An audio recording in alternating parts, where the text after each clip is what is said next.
माननीय प्रकरण का संक्षिप्त विवरण मैं बताना चाहता हूँ। तर्क पे लगा प्रकरण आज ये। माननीय आवेदिका में प्रार्थिया होकर पत्नी हूँ, ये अनावेदक है। प्रार्थिया का अनावेदक से विवाह हुआ। विवाह उपरांत कुछ क्रूरल्टी हुई। उसके उपरांत 125 का आवेदन कुटुंब न्यायालय रतलाम में प्रस्तुत किया गया। वाद विचारण के दौरान एक आवेदन इनके द्वारा प्रस्तुत किया गया कि प्रकरण इसलिए प्रचलन योग्य नहीं है क्योंकि इनके द्वारा वर्ष 2001-2 में 2-3 में पूर्व में एक अजय बैरागी शादी की गई थी। उससे बिना लीगल डाइवोर्स लिए इनके द्वारा वर्ष 2012 में शादी की गई और इनके साथ वर्ष 2017 में शादी की गई। तो इनका पहला जो मैरिज है विदाउट डाइवोर्स इनलीगल है, इसलिए वेद पत्नी नहीं है। इस कारण से आवेदन को स्वीकार करते हुए याचिका निरस्त की जाए। माननीय विचारण न्यायालय द्वारा अनावेदक के आवेदन को स्वीकार करते हुए प्रकरण को बिना साक्ष्य के निरस्त कर दिया। माननीय अब इसमें माननीय एनेक्जर जो ट्रायल कोर्ट का ऑर्डर है 12/6/19 का, वो मैंने पेज नंबर 6 पे प्रस्तुत किया। माननीय इसमें पेज नंबर 6 पर 12/6/19।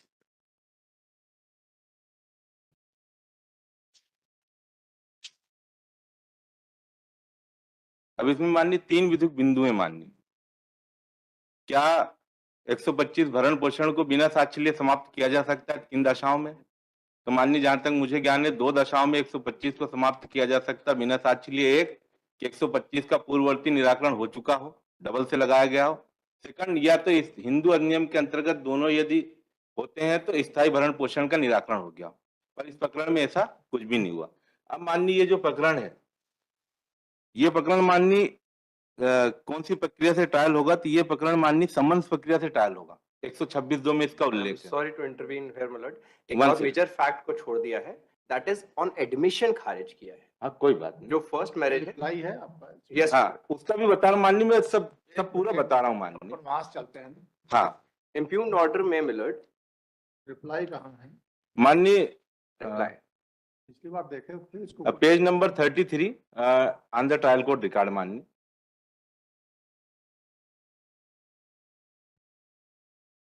31 जी 32 33 पे वो जो एडमिशन की बात कह रहे हैं, पैराग्राफ नंबर 4 पे। 33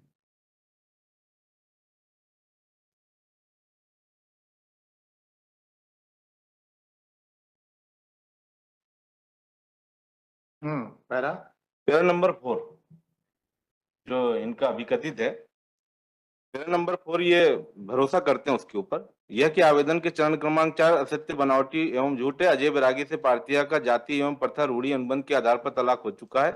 भूपेन्द्र निनामा के तलाक के आदेश में अजय बैरागी के संबंध में वर्णन है और भूपेन्द्र निनामा के विवाह को न्यायालय ने वैध माना है और तलाक की डिग्री एवं निर्णय पारित किया, ना कि भूपेन्द्र निनामा प्रकरण को विवाह को अवैध घोषित किया है। भूपेन्द्र निनामा की विवाह पश्चात्यवर्ती क्रम में यदि अजय बैरागी के विवाह का प्रश्न होता, भूपेन्द्र निनामा के साथ विवाह को न्यायालय विवाह विच्छेद जयपत्र और निर्णय पारित नहीं करते हुए विवाह शून्य घोषित नहीं करता। इस प्रकार विवाह विच्छेद के निर्णय जयपत्र के बाद प्रार्थी के साथ प्रार्थिया का हुआ विवाह जो कि वैध है और प्रार्थी द्वारा उक्त विवाह को नहीं छुपाया गया बल्कि आदेश की प्रति प्रार्थी को दी गई, प्रार्थी के पास मौजूद है और उसमें प्रार्थी की ओर से प्रस्तुत किया जा रहा है। कौन है first husband? Ajay Bairagi. First husband is Ajay Bairagi. अब माननीय इसमें second husband is Bhupendra Ninama. Third husband is the present respondent.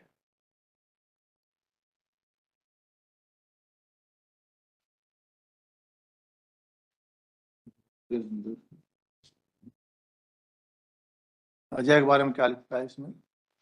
उनके साथ उन्होंने जाति रीति रिवाज के अनुसार शपथ पत्र पे से प्रार्थी की जाति प्रथा रूढ़ी के अनुबंध तलाक हो चुका है। जी, जाति मतलब विवाह हुआ है आपका? जी मैम। क्या ये पर्याप्त है क्या? माननीय इसी संबंध में अब इसी संबंध में माननीय जो 3 विधिक बातें हैं, मैं 3 विधिक नहीं, हाँ, ऐसा नहीं कि एकदम फिक्स कर दिया गया कि इनके आधार के अलावा नहीं खारिज किया जा सकता है। नहीं, और भी विधिक बातें माननीय। अगर ये एडमिटेड फैक्ट है हाँ, कि वो ऑलरेडी शादीशुदा थी और तलाक नहीं लिया गया है फर्स्ट मैरिज से अजय से, तो क्या सेकेंड मैरिज में तलाक दिया गया तो वैध हो जाएगा? ये अब माननीय इसमें This is the question.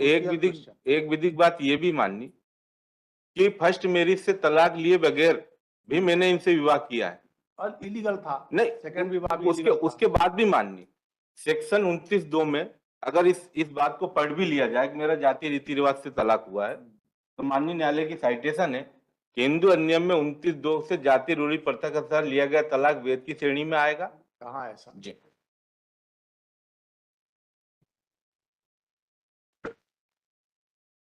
माननीय इसके इस साइटेशन को बताने से पहले एक मेरा छोटा सा निवेदन ये था कि मेरा जो रिजाइंडर फाइल है माननीय रिजाइंडर का पैराग्राफ नंबर 24 में मैंने एक उल्लेख करा, इसको पढ़ देता हूं मैं। यह कि विचार न्यायालय के समझ प्रत्याशी द्वारा प्रस्तुत आवेदन दिनांक 24/5/2019 का उत्तर प्रस्तुत किया गया, जिसमें पैराग्राफ नंबर 4 में त्रुटिवश यह उल्लेखित हो गया कि अजय बैरागी से प्रार्थी के जाति प्रथा में रूढ़ी के आधार पर तलाक हो चुका है, किंतु इसी पैराग्राफ में प्रार्थिया ने यह भी उल्लेखित किया है कि यदि अजय बैरागी के विवाह का प्रश्न होता तो भूपेन्द्र निनामा के साथ विवाह को न्यायालय विवाह विच्छेद का जयपत्र और निर्णय पारित नहीं करते हुए विवाह को शून्य घोषित नहीं करता। इसको अमेंड क्यों नहीं किया आपने? जी माननीय रिजाइंडर से क्या दूर हो जाएगा वो? नहीं, अब इसमें क्या हुआ माननीय कि नीचे से खारिज हो गया माननीय, नहीं तो आपने अमेंड क्यों नहीं किया अगर ऐसा गलती से हो गया था तो ये खारिज ही हो गया ना माननीय हमारे पक्ष में। above all. खाली तो बाद में हुआ ना, हाँ। रिजाइंडर देने के बाद में हुआ ना। नहीं, ये तो ट्रायल कोर्ट ने ये रिजाइंडर तो माननीय न्यायालय के समक्ष मैंने पेश करा, यहाँ पेश किया स्थिति का खुलासा No, किया। above all, तो second इसने divorce लिया ना, माननीय उसमें he did not come to the court with clean hands. आपको ला बताइए जी। कहाँ है जाति प्रथा के अनुसार? जी माननीय, अगर मेरा तो डिनाय है, अगर 29 डिनाई नहीं, हाँ यहाँ पेश करेंगे तो ऐसा नहीं कि आपको जी। WS की बातें झूठी हो जाएंगी। नहीं माननीय रीडिंग जो है न्यू होते हैं किसी भी केस के।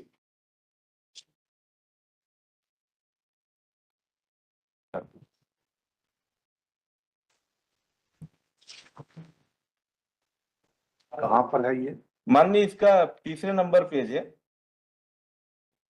Terminum with the Supreme Court, I know element marriage, divorce degree, otherwise कौन सा also पढ़ना है आप?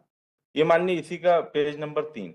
3 का कौन सा पैरा? 3 का माननीय इसमें पेरा वाइज नहीं दिया, नीचे से तीसरा पेरा, नीचे से फर्स्ट सेकंड और थर्ड पेरे माननीय। Having heard थर्ड पेज बोल रहा है ना? Last page Miller, last page ये में मान- third last paragraph. Last page मतलब फोर्थ पेज।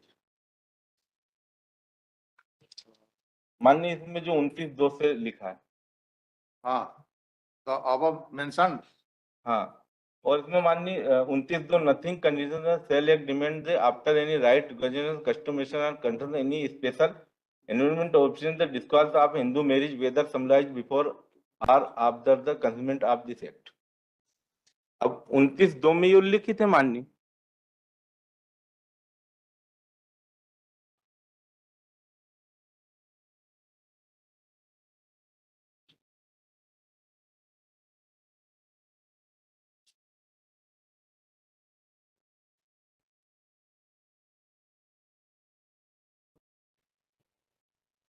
एनरोलमेंट का है, इससे क्या रिलेशन है इसका? नहीं, इससे रिलेशन ये है कि सेक्शन 29(2) हिंदू मैरिज एक्ट की, तो बताइए 29(2) सेक्शन क्या है, दीजिएगा जी। Hindu marriage act.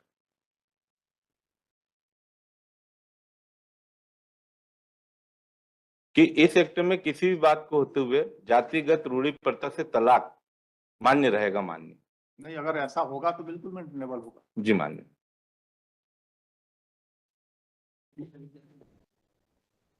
और माननीय इनकी विवाह शून्य की याचिका भी खारिज हो गई, इसलिए मेरा विवाह शून्य नहीं इनसे आज की तारीख में। Not खारिज हुआ है वो absence due to non-presence of the petitioner. माननीय इनके द्वारा शपथ पत्र प्रस्तुत नहीं करा गया, इसलिए खारिज किया। वो ऑर्डर मैंने पेश कर लीगल पॉइंट Legal- आते हैं तो ला लेके आना point चाहिए। लीगल में लीगल कह रहा हूँ लीगल माननीय। पॉइंट पर अगर आ रहे हैं तो ला लेके आना चाहिए। सिर्फ आर्गुमेंट पर्याप्त है क्या? along with supported by citations होना चाहिए। कोई citation लाए हैं इस पर? हाँ, ये 29(2) लिखा माननीय इसमें स्पष्ट। अरे ये कोई रिलेवेंसी नहीं दिख रहा है। देख लेते हैं 29(2) में क्या है। जी माननीय। My lord has given the similar judgments Miller in other cases also. This honorable bench has already given this findings that once the first marriage is present, then the second marriage is not maintainable. Established है वो। तो इन्होंने पर मतलब वो आपस bill में 200 पे मान्य विदाउट एविडेंस है ये। हिंदू सक्सेशन एक्ट नहीं भाई, हिंदू मैरिज एक्ट है, क्या है? हिंदू मैरिज एक्ट 19 ठीक है, हिंदू मैरिज एक्ट लीजिए।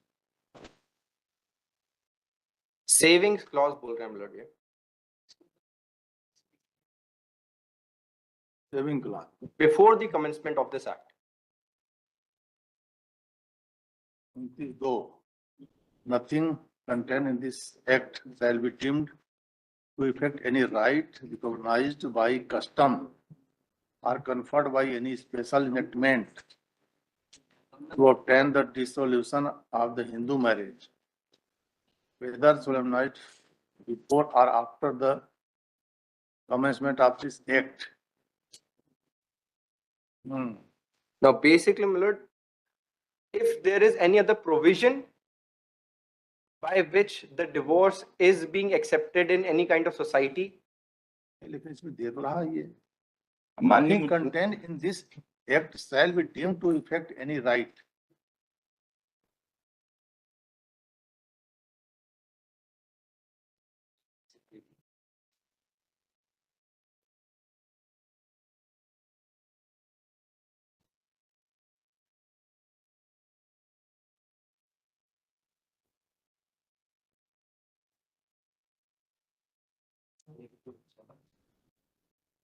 और रूढ़ी प्रथा से तलाक लेने का कोई पॉइंट यहाँ पे पेश नहीं किया गया। इन्होंने आपस में एक अग्रीमेंट बनाया। मान्य That is annexure P1 इनकी pleading है, Pleading. जाति प्रथा और रूढ़ी अनुबंध के आधार पर तलाक हो चुका है। अनुबंध मतलब वो अनुबंध देखे please. That is annexure P1 of my reply.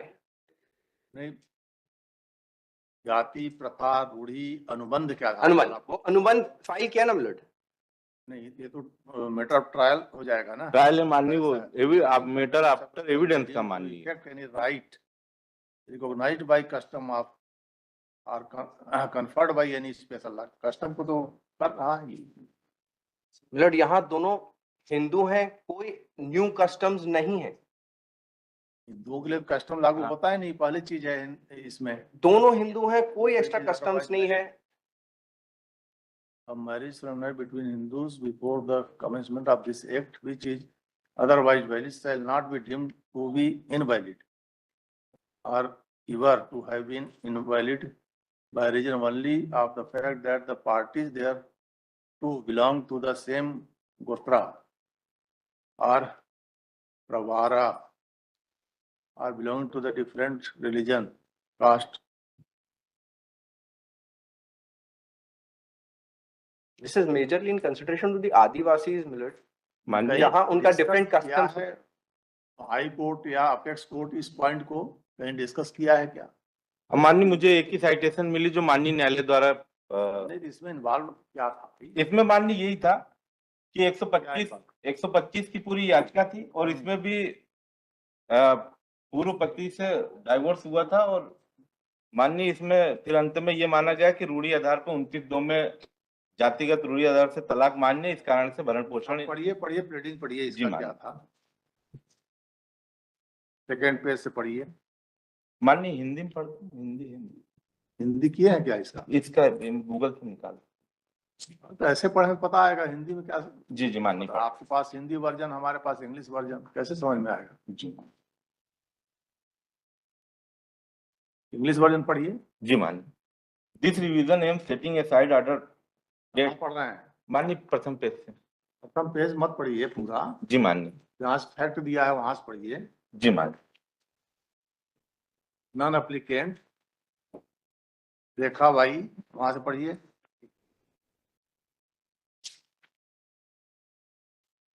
Millet कहाँ से मिलट?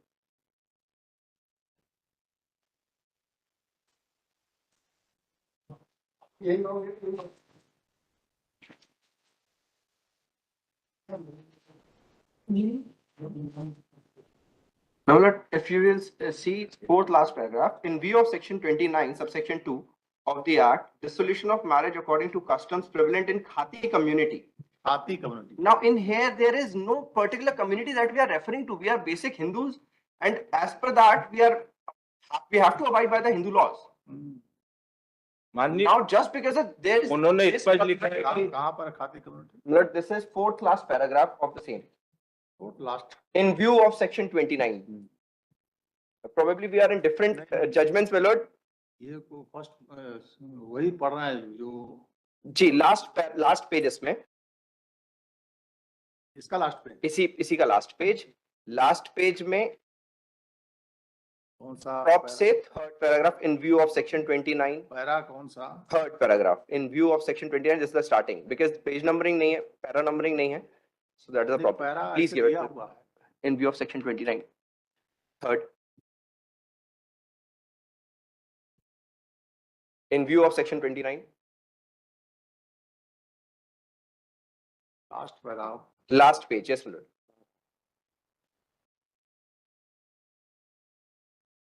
आपने उनको अलग दे दिया है, ये दूसरा दे दिया उन्होंने आपको। सर ये आपके पास दूसरा है, my lord।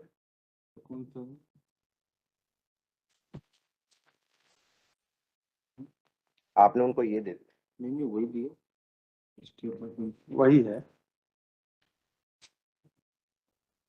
The spouse, there is another provision which would have nothing to do with going to be at any right to women.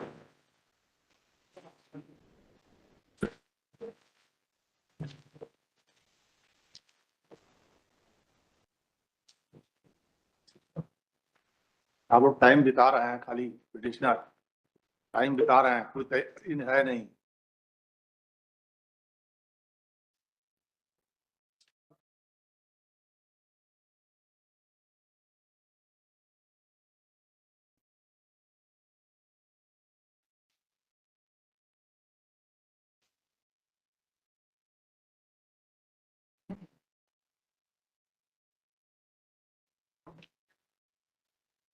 Section 4 पढ़िए तो आप हिंदू लॉ का, हिंदू मैरिज एक्ट का।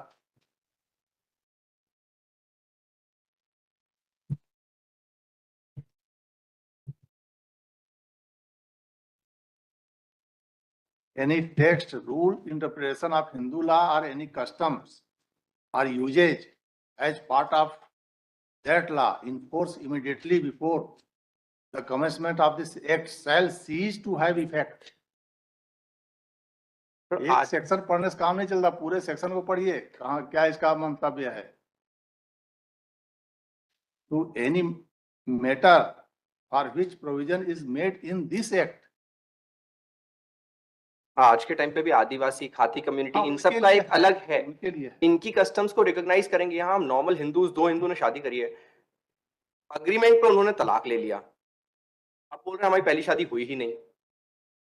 any other law in force immediately before the commencement of the this act shall cease to have effect insofar as it is inconsistent with any of the provisions contained in this law. सब कुछ तो seize कर दिया नहीं, उसके बावजूद 29(2) में नहीं तो वही अब 29(2) किस लाइट में वो देखना पड़ेगा, सिर्फ 29(2) पढ़ने से काम नहीं चलेगा। 29(2) में ये माना कि माननीय जो अन्य जो समाज है, जैसे बैरागी समाज, माननीय ये बैरागी समाज से हैं, वो सिर्फ एसटी कम्युनिटी के लिए वो एसटी के लिए माननीय हिंदू लॉ लागू ही नहीं होगा। माननीय एसटी कम्युनिटी के लिए उनको ये दिया है, हाँ, और 29 प्रोविजन दिया है। इसीलिए 29(2) का उन्होंने स्पष्ट करा कि अगर कोई लाभ भी है तो वो जातिगत रूढ़ी प्रथा से विवाह के संबंध में नहीं होगा, जातिगत रूढ़ी प्रथा से विवाह तलाक को मान्य किया जाएगा।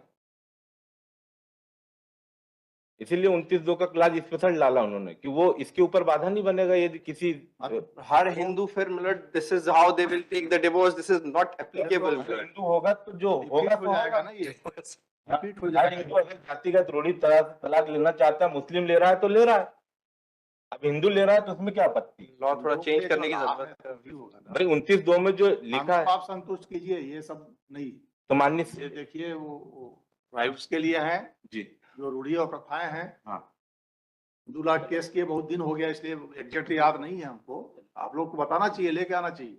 माननीय फिर समय देते हैं। मिलट ऑन दिस प्रीटेक्स्ट, मैं इसलिए जब आर्गुमेंट चालू रहा था तभी I was about to say this कि please today decide this case. हमको लगा तैयार हुए, पिछली बार आया था ना। Yes milord, and you had given the today's specific date कि आज तो मैं इसका डिसीजन दे दूंगा, but then again he is asking for time for again being prepared. ऐसी कोई विधिक बात होगी तो उसके लिए तो समय चाहिए। विधिक, यही तो बात चल रही थी तब से। और आप मतलब please not listed after 4 weeks. अगर नेक्स्ट वीक, क्योंकि 20th को फिर से एक और केस इन्हीं का लगा हुआ और इसी केस के ऊपर इनके बाकी सारे केसेस भी आधारित हैं, नहीं because just this case gives them so many rights in आप अदर भी केसेस। तैयारी कर लीजिए ना, हाँ? इनके साथ आप भी तैयारी कर लीजिए। मतलब this is very well prepared on this pretext कि उनका फर्स्ट विवाह हो चुका है और फर्स्ट विवाह हो जाने के उपरांत रूढ़ी प्रथा वाला जो बात ला रहे हैं, आप देखिए कि ये Custom- लागू नहीं है। उनकी कोई जाति उन्होंने ऐसी बताई नहीं जिसके ऊपर कोई कस्टम्स की बात आए। कोई ऐसी जाति नहीं बता रहे हैं जिसके ऊपर कोई कस्टम्स की उसमें प्रॉपर ऐसा लिखा ही नहीं कि जाति बताना पड़ेगी, ओनली फॉर रूढ़ी प्रथा कौन करे? जाति बताने का जरूरत क्या है? टाइम मिलट अब जाति जस्ट बाइंग टाइम। जाति नहीं बताएंगे, लेकिन other than matter of the trial मान। अब ये बात मुस्लिम के लिए तो नहीं उठती, मुस्लिम का प्रावधान है ही नहीं इसमें। तो अब मानिए हिंदू में भी 29-2 की रूढ़ी प्रथा है। अब कोई आज तक उपयोग नहीं करा, आज उपयोग हो गया और इनने जब आनंदों का उपभोग करा, आनंदों के उपभोग में ये बात नहीं आई थी कि साहब इसकी पहली मेरी नील एंड व्हाइट। चलिए चलिए, आप लाख तैयारी करके आइए। जी मान मिलट इसको नेक्स्ट वीक कर दें प्लीज, वेडनेसडे। अरे नहीं नहीं, ये तैयार होते नहीं है। मतलब इसमें मेरा नुकसान है, इसमें इनका नुकसान नहीं है, क्योंकि बहुत सारे मुझे नहीं मिल रहा भरण पोषण मुझे मिलट तेरा आज का तो खाली कनेक्टेड टू दिस मिलट। चलिए।